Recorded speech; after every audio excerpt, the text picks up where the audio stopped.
Welcome to Midlife Murmurings. Today's guest is Martin Palethorpe, who shares a very personal pursuit of wisdom with our host, Christopher Gates. Martin talks about the journey to discover who he authentically is. It's an honest conversation where we touch on ego, divorce, legacy, health, spirituality, money and self, as well as the impact wisdom has had on how he shows up in his coaching practice. Do check out our links in the bio and join our Midlife Murmurings LinkedIn group. We'd love to hear your own murmurings on midlife. For now, though, enjoy the show. Martin, please introduce yourself to our listeners. Hello, I am Martin Palethorpe. Live here in Glastonbury in the UK. I am a leadership executive coach. I have been a coach for 25 years. I'm single. I have two kids, 20 and 24, who live quite close to me. And let's start with our opening question. What does midlife mean to you, Martin? There's a question. What is midlife? Well, I guess we don't know. We don't know what midlife is until we reach the end and then divide it by two, I guess. So I think traditionally maybe midlife is around 40. I actually don't like to think about what phase of life I'm at. I think I'm more focused on living not defined by my identity or my number or my age. So I'm just alive. It'd be really interesting to hear a little bit about what it means to be alive now. So what it means to be alive today, I think that what strikes me is what an important time in our world this is. There's a lot of esoteric traditions that have been pointing to this time as being a colossal time for humanity. Like there's various systems that have been pointing to this time for like thousands of years to say this is going to be a crisis time. And I'm fairly familiar with the Aquarian age, which is a breaking down of structures and systems that we've had for like 1,000 years or so, into this new age where there's more empowerment, there's more growth, there's more individuality, but there's also more community and connection to nature. So for me, this is a fascinating time to be alive and to be a part of the change that I want so badly for this world. And so that's really shaped a lot of my journey. I was in the corporate world. I was very driven, very, very driven. And I had quite an early midlife crisis. Midlife being at 27, I started to wake up and question what life was all about. And so my last however many years has been a journey of lots of self-discovery, lots of personal development, some spiritual development to really work out who I want to be and how I want to live. And making some big choices about that. I know you talk about wisdom playing a part in your formation. Do you just want to describe your relationship to wisdom and what wisdom means to you?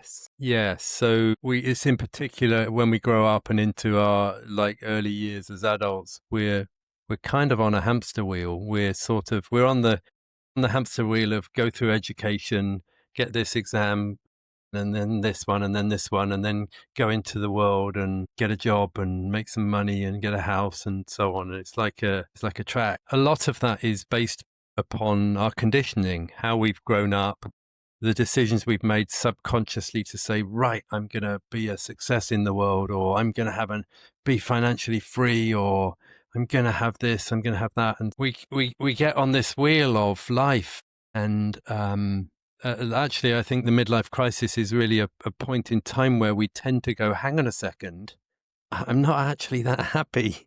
I'm not happy with my life, where I live or what work I'm doing and so on. So for me, a lot of my journey has been to look at and release myself from those conditioned ways, those patterns of behavior, those deep-rooted belief systems, to challenge them, to question, hang on a sec, what am I doing and why? And how am I living this way? And so on. And wisdom comes in because the more that I look at and release myself from subconscious patterns, the more I'm able to tune into and be guided by wisdom. And for me, wisdom is a deeper level of intelligence that helps me live the life that I was truly designed and here to live. Tell me, since that early 27-year-old moment of clarity and crisis, where has wisdom led you? Goodness, wisdom has led me to leave the corporate world and become a coach. Wisdom has guided me on the personal development path that I've taken. It's guided me to do things like ultra marathons and racing to the magnetic North Pole. Wisdom guided me to like leave my wife after 20 years of marriage, which required which some big decisions, some big challenge. Wisdom guided me to be based here in Glastonbury and to do the work I'm doing. And so some of those decisions are really not easy, and so there's this constant journey of what is wisdom, and then the noise of the mind kicks in and goes, yeah, but what about this, or what about that, or are you sure, or etc., etc. And so a lot of the journey for me is tuning into this voice that is the wisdom. It's interesting you said about learning to silence the thought patterns that we have ingrained so that wisdom can speak, that we can hear wisdom. Yes, releasing the patterns, seeing the patterns, seeing the conditioned ways, seeing when I'm driven by fear or ego. Yes, and tuning into wisdom, sometimes making difficult decisions. And so you called out a few examples where wisdom's led you. I'm interested in the marathons and the ultra marathons and the race to the magnetic North Pole. How, when it comes to health and well-being, what are some of the things that wisdom has taught you as you've explored those health pursuits or adventure pursuits? Wisdom also guided me to stop doing that stuff, right? Because the part of the journey, I felt called to do those things at the time. And I was looking at why am I doing that? Am I doing that to prove something? Like, because like if I wasn't very fast, then at a 10K, I go longer and longer and longer and longer, and it felt the right thing to do at the right time. It didn't feel like it was ego led. It felt like really satisfying the adventure in me and the exploring the world in me. But the wisdom definitely guided me to stop doing that stuff and getting into yoga and nutrition and mindfulness meditation. So the path to health has been, it has definitely been wisdom guided in terms of what is wisdom in terms of what I eat and how I live and what I do in the morning and so on. Tell us a little bit about that practice, Martin. What does it look like now for you? It varies, but the first couple of hours of the day for me are an opportunity to get quiet in the mind, move the body in some ways. This morning that was spinning. A lot of the time it's yoga. It's an opportunity to perhaps to journal or put on some Joe Dispenza meditations. Sometimes what I like to get myself physically and mentally and emotionally in a space where the day is going to be amazing because I'm in the right place. And we might say I'm vibrating at the right level. Like I'm calm, I'm clear, and energized and positive.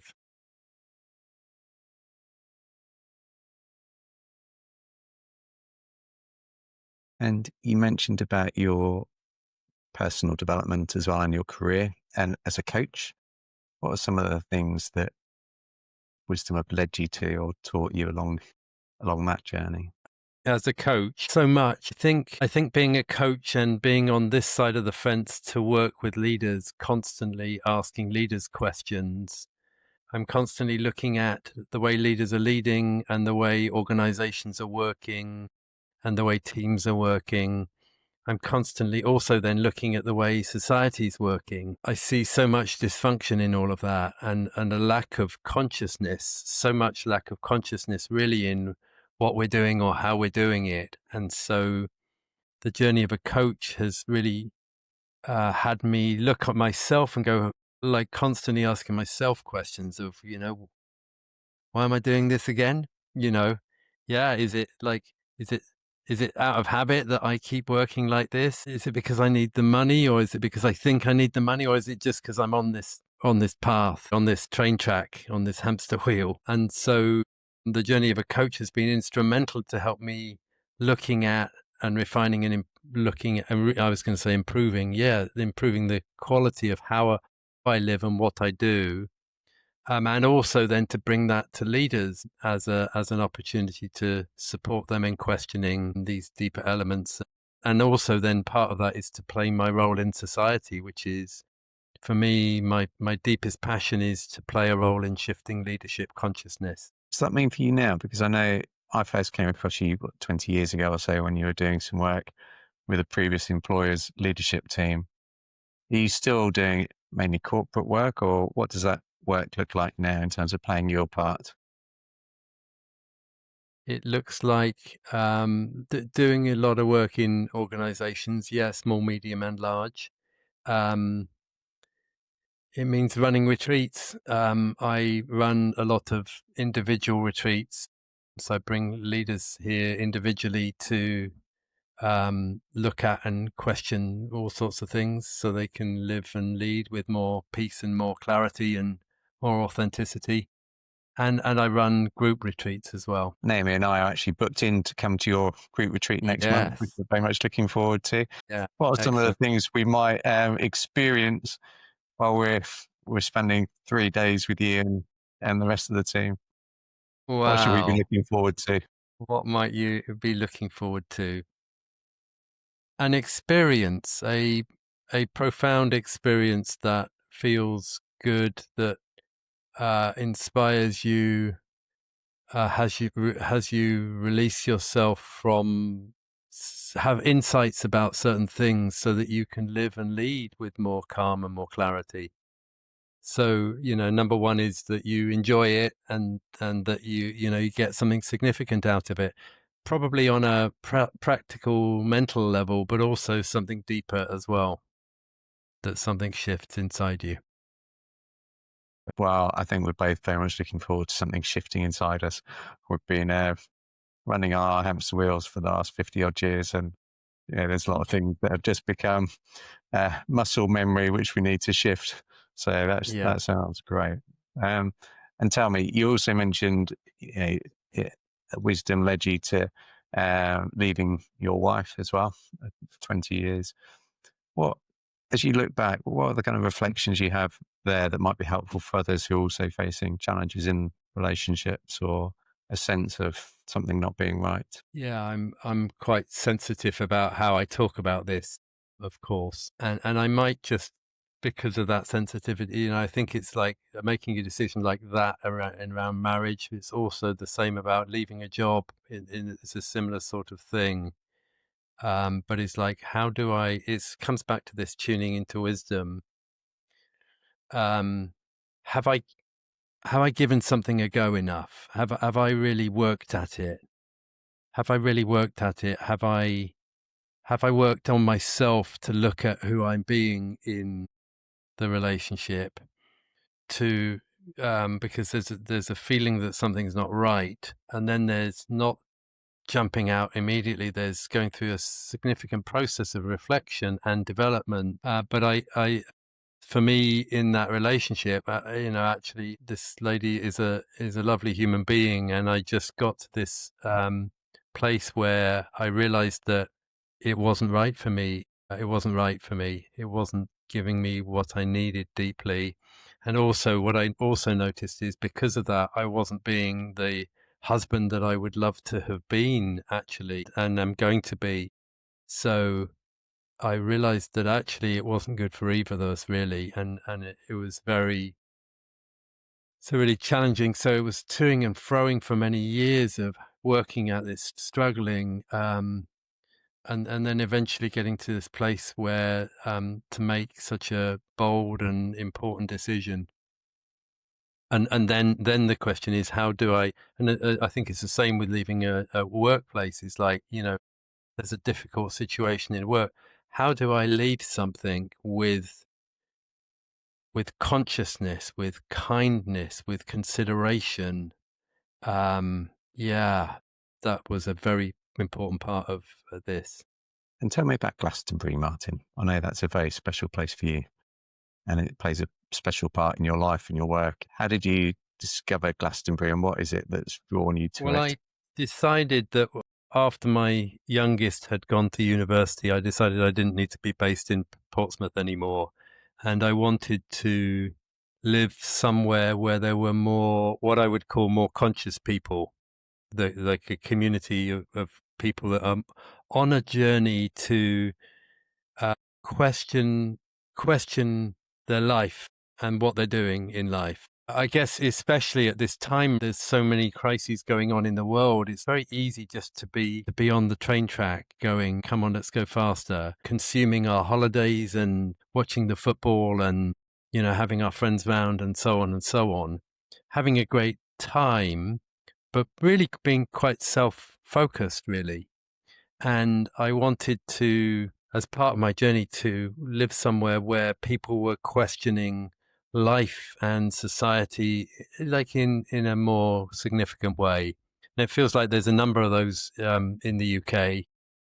In the southwest, there are places like Frome and Totnes and Stroud, and Glastonbury's a big one. And Glastonbury is the kind of spiritual heart of the UK, really, because of the energy that there is here. And it's a beautiful place. It's kind of quirky, attracts all sorts of seekers from all around the world. It's and yeah, so I love the people that are here who are deeply interesting, the layers of things, the events and the explorations that are here.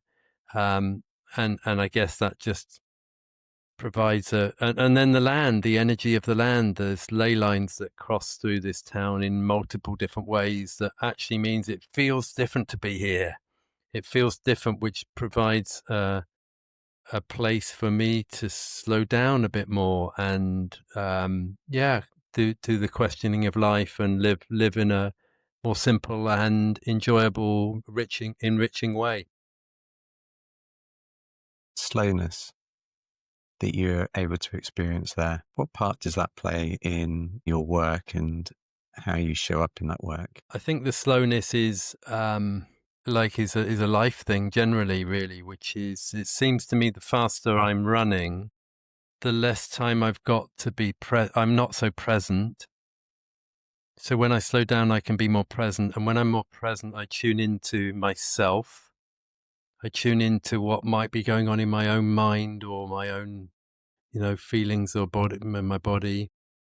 I also tune more into other people. I notice people on the street. I'm not rushing to, the shop, and I'm not rushing there and then rushing back. And, it's like, it's a task. Let's go to the pharmacy. Boom, back. No, actually here, there's taking more time, because along the way, I might have an amazing encounter with somebody. I might have a gorgeous conversation with someone outside the supermarket, looking at the notice board. Um, and the magic and the beauty of life happens. It seems to me, the more I slow down, the more then I'm present, and then I'm more aware of myself and others. That's the recipe for beauty and magic. And I've experienced that in our conversations, Martin. There's often moments of quiet and silence, and then reflections and noticings that come out, and it helps drop the conversation to a very soulful place, which is much appreciated, especially someone who's slightly ADHD and running around all over the place. Those moments of pause are a real blessing. So thank you. Thank you. Yeah. So Martin, tell me, what are some of the things that people in midlife, assuming there is a midlife, bring to you in coaching that you think resonate broader than the individual? Yeah, really great question, Chris. Think I think like in midlife, not just in midlife, but in midlife, we see a lot of people with stress or burnout, living in a way that, or with even mental illness, people living in a way that is not healthy for them, actually. And the body tells us if the way that we're living and working isn't healthy by getting ill or having disease. And so the body's waving at us going, hang on a second, this is not right. And they're saying, oh, I've just caught a cold, this week. I can't shake it. Or, yeah, yeah. The body's giving whatever the illness is like the body's giving us data to say the way you're living isn't working, matey. And there's a number of paradigms that I see. There's something around ambition, like I need to get somewhere. I need to get promoted, or money is very linked into this. I need to make money to provide security for my family. And so, yeah, so that one's an example, right? I need to make money to provide security for my family, when really all your kids really need is you, right? That your love and your presence. And yet, and so I've got this, I need to make money to provide security, or I need to be financially free, and then I can relax and live a life I want to live. And so people end up on this track running fast, and they're exhausted, and it's easy then, I might be being a little bit extreme, but then it's easy not to see the kids that much because I've got to work to get a quality of life at some point that I might never get to. And really there's this addiction to this way of living, which is based upon ambition, relationship to money, that then has us live in a way that isn't healthy and isn't actually that fulfilling. So I think these are big problems. And then fear of failure also sometimes fits in there. I'm worried of failing, or I need to succeed, is also part of this mixture, this Molotov cocktail, maybe. And if I rocked up into a personal retreat with you or coaching session with that Molotov cocktail all primed and ready to go off, how would you start to work with me? And what are the Where sort are of, you going and why? where are you going and Where are why? you going? Why are you going there? What do you think it's going to give you? Is it really going to give you that? Or is that part of the story that you created, when you were beaten up in the council estate, or, whatever, right? Yeah. Yeah. Yeah. So, really important questions of where are you going? Why? And what's the thinking underneath the why? And where did it come from? And if it served you way back when, is it still serving you? And then, is it really, really still serving you? Are you sure? Some of those things are really deep grained, aren't they? They're things that we've learned early and then reinforced every moment Yep. of every day ever since. Yep. Yes. And there's absolutely, and I'm still looking at certain patterns. Yeah, I'm still looking at certain patterns and questioning them. So yes, they are deep rooted, and I think it's a lifelong journey to be looking, so that we're living a life we love, because like we've got this, as far as we know, we've got this one precious life. And so the only question really is, how do I lead a beautiful, magical, and impactful life? That's a great question. That's a really great question. If I think of another scenario of someone who might rock up in one of your sessions, this is someone who hasn't maybe got that Molotov cocktail, but does have a yearning to pursue purpose, or an inkling that something is not as it should be. How do you help them discover wisdom? Because they're wanting to create shape of something to move towards. They might know what they want to move away from, but might not know yet what it is they want to move to. So how would you help someone just starting to think about, or where would you be moving towards? I think it's just a space to ask some questions, to go on a journey of answering lots of questions, and exploring that with somebody is often helpful, because these things are going round and round and round often, and there's this thinking that comes in, and then our day carries on, and we don't have a structured, safe, facilitated space often to look at these things. So I think a lot of it's providing that space and then asking some questions and helping people. To me, sometimes I see the mind like spaghetti that's all kind of, each strain of spaghetti is like thinking, and it all gets like it all gets knotted up in my mind. And so we're kind of going through a process to go, okay, let's just pull out the different strands of the spaghetti here and go, well, what are they each? And actually, what do I want? And yeah, just going on an exploration of asking some questions about yeah, lots of questions. Martin, we touched on ambition and questioning where we're going and why we're going there. But what about legacy? I think for many midlifers, they have a sense that they want this life to count. And we do have this one precious life. What about legacy as a thing? Is that real or is that? Where am I coming from in wanting a legacy? I've reflected on this a lot, right? I was out walking with a friend yesterday, and there's this in a forest, and there's this massive column. I don't know, 100 meters high, like maybe not, maybe 70 or something. Massive column, and it's the name of the column is the name of the person that built it for themselves, and it's just in the middle of a forest. And we were just exploring. Is like, is that their legacy, right? It's like, why would I need to create a column or have a road named after me, or leave a charity, or and uh, and I'm not saying that's bad, like especially leaving a charity. You could say, well, that's a really good thing. Leaving an impact in the world. But my invite is to explore, why do I think I need to leave a legacy? Because I don't think I need to. I think I might end up my legacy is going to be, I've touched some people's lives that when I'm gone, the impact carries on.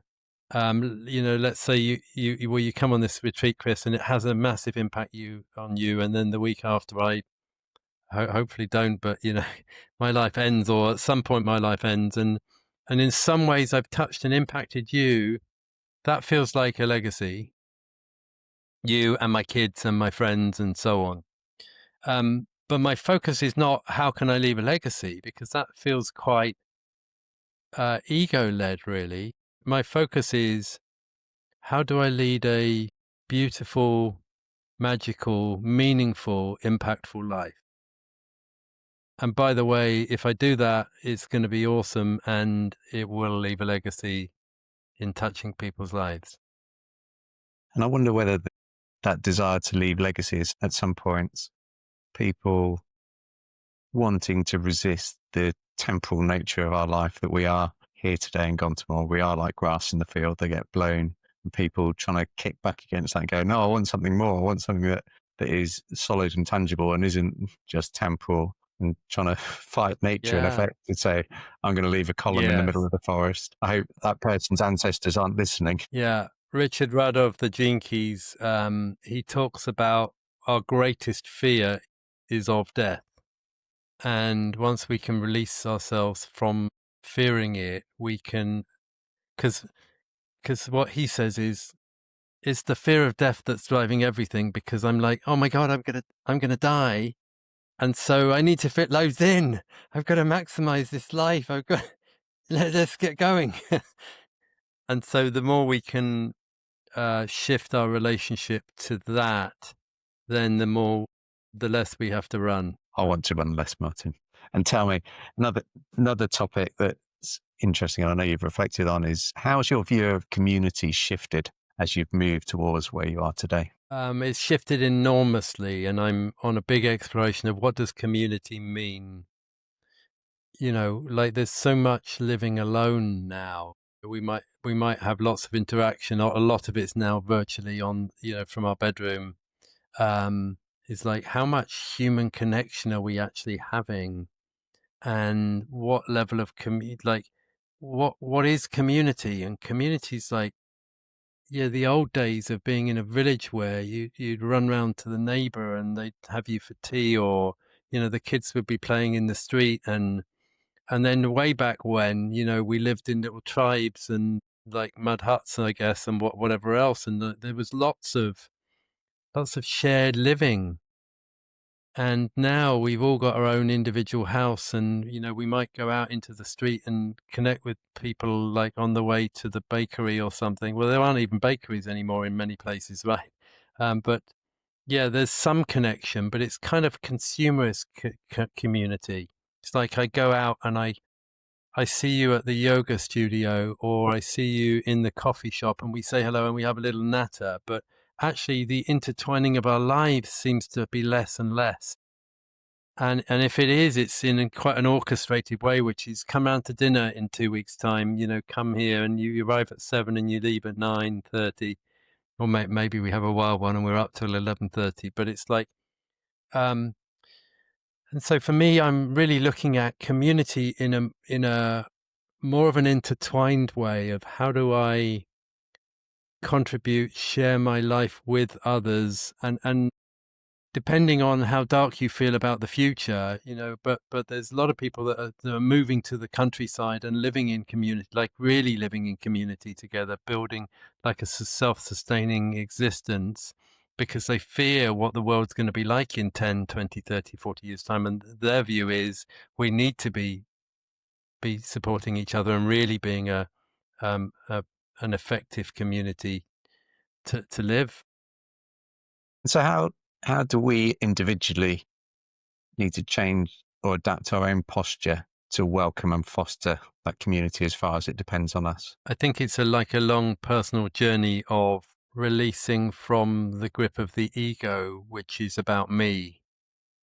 It's about what I have. It's about what I consume. It's about the house I live in, the money I've got, the safety I feel.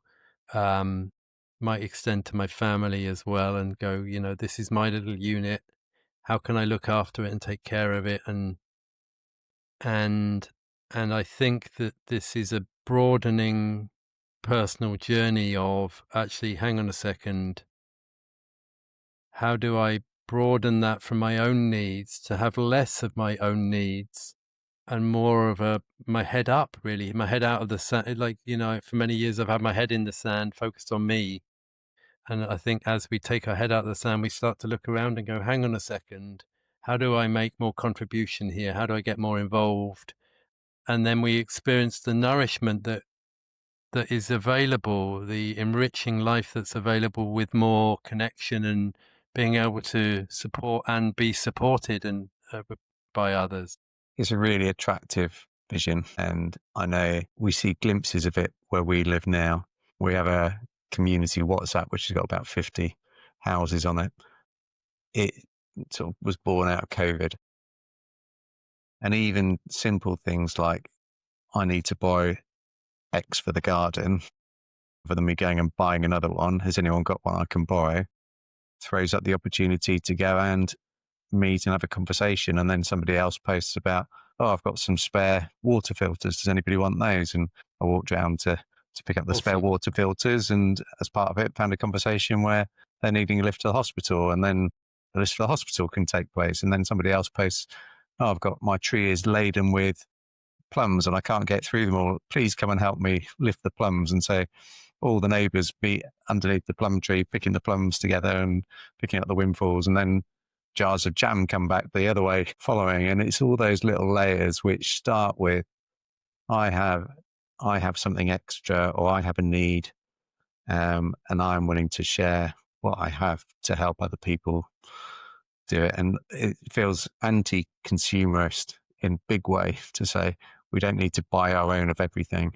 Yeah, how do we pull our resources between us to help this community flourish better? And as you do that, those layers of relationship and knowledge have a chance to establish. It all started with us going carol singing door to door many years ago, and then kind of grew out of there to street parties and summer picnics and drinks on the lawn and all the rest of it. Yeah, wonderful.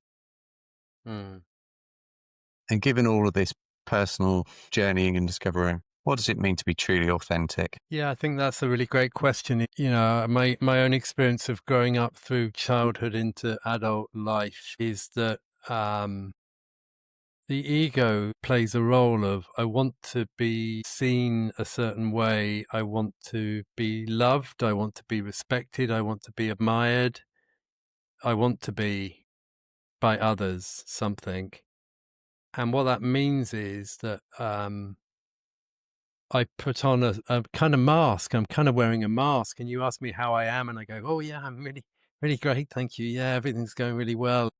The Facebook mask, we might call it, or the masks that we put on in our organizational world, our corporate world, because we want to look a certain way. We want to be professional, and we want to be seen as intelligent. We don't want to be vulnerable, etc., etc. And so another part of this journey towards midlife, I think, is like, how do we shed the mask? How do we not come from worrying about what other people think, um, but come from who are we really, and how do we just be that? Um, and you might like me, or there might be a call I need to have with you that is, I'm worried about how you're going to receive it. But the authentic place to come from is what's true for me, and um, how do I do that in an authentic, honourable way that is aligned with my values?